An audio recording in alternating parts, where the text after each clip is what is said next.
Following your heart is a terrible idea. Let's talk about it.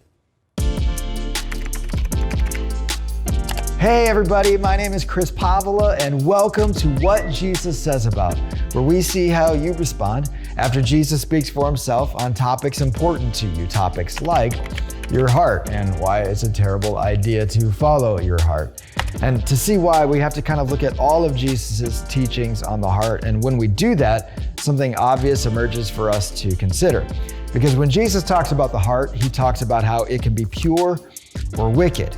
It can be gentle or troubled. It can be humble or proud. It can be hard or soft. It can be near something or far from something. And even if you aren't a follower of Jesus, I don't think any of this is revolutionary to consider, but it does point out something that we all too easily forget, that your heart is fickle. Which means, if you think about it, your heart is like a weather vane.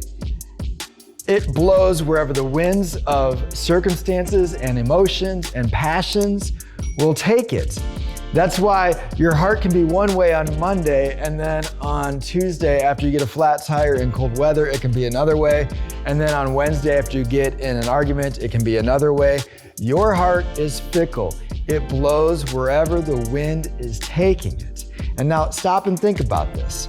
Making a decision by following your heart is like using a weather vane to determine where you want to go. But that's not the point of the instrument. The point of the weather vane is to tell you which direction the wind is coming from. If you want an instrument to tell you where to go, you need another instrument. You need a compass.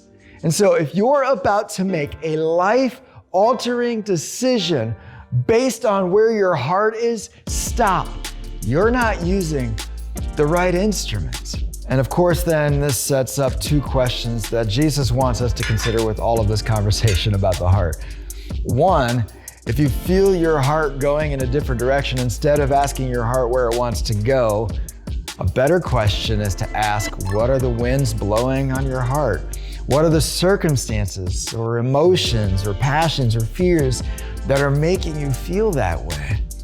And then the second question is to ask, well, what's your compass? What's giving you direction as you make the decisions that you're making right now? I can't wait to see your answers in the comment section below. Thanks so much. Also, I've got some other videos over here that you might enjoy. Go ahead and take a look at those. Thanks so much, and we'll see you soon.